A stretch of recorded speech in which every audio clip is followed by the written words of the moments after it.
Electronisounds Audio, the YouTube channel for you. Hey, what's happening, guys? It's Dean from Electronisounds. Thanks for joining me today for this miRack quick tip. Today's tip was shared with me by a viewer, and I want to give an extra special shout out to Sorari Modular, aka Phil Durant. Thanks so much for this tip. You might have noticed that when you're working with miRack, when you use the play button to start and stop the miRack engine, it doesn't actually reset to the downbeat of the first beat of the first bar. You know what I mean? When you press play again, it sort of just picks up from where it left off arbitrarily in your pattern. It's more of just like a pause. We can get around this in our clocked module by using the run and the reset buttons while the engine is running. If I zoom in a little bit and I tap the run button, that'll stop the pattern from running. And if I tap the reset button, that means the next time that I hit the run button, it's going to start everything together in sync. But you might have noticed, and you might have noticed with your own, productions as well, that it'll often skip the downbeat when you try to do it this way, when you hit reset and then try to get it running again. It still doesn't really, push forward from that initial downbeat hit. It seems to kind of take a minute to get going. This workaround is going to allow you to start and stop in perfect sync and get it to reset to the very first downbeat of the very first bar every time. Check this out, guys.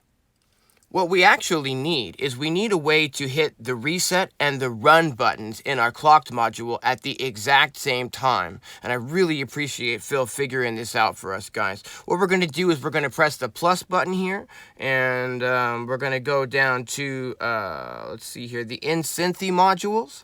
And then we're going to scroll down just a little bit, and we're going to grab this one here. It's called the BIG BUTON. Now, if we double tap on this and we bring up the view manual, it's going to give us a little bit of information about what the actual patch points are. Okay, all we need to be concerned with is that the second patch point here sends a trigger signal from this first big button. And we're going to go ahead and run this into the run of our clocked module. We're going to take the patch point from our reset of the clocked module, and we're going to run that into the exact same patch point of this big button. And now when I press the big button, it's going to send a reset and a run command to our clocked module at the exact same time. Of course, our engine isn't running at this time, so that didn't work. But once the engine is running, and we've got the clocked module off, and I press the button, whoops,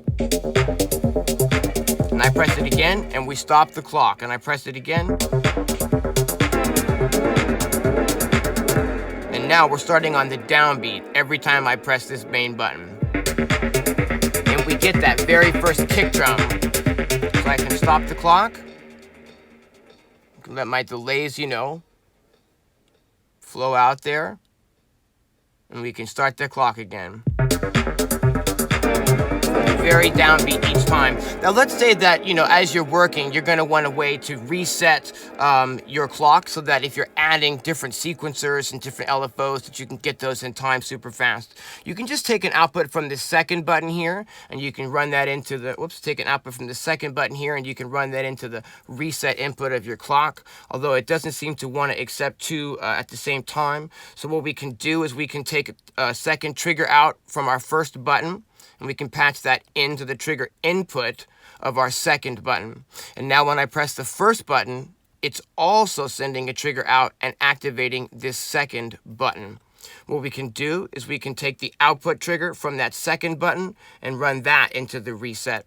Now when I press the first button, it's going to send one trigger output from the button itself to the run command, and it's going to send a second trigger to our second button, which is now sending a trigger command to the reset. So I can press the main button, and I can reset the clock, and I can start and stop our clock from the downbeat each time.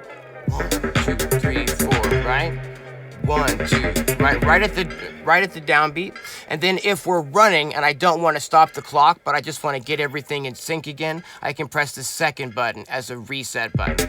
So if I'm running and maybe I'm working on the patch and I'm adding more modules, I can just reset the clock at any time and get everything back in sync using the second button, the reset button. I hope that makes sense. This is a really important one to keep your sessions in super tight sync and to avoid that sort of oddness as you're using the, the main play and pause button to keep the engine running. I hope you guys have found this useful, and until next time, thanks for watching.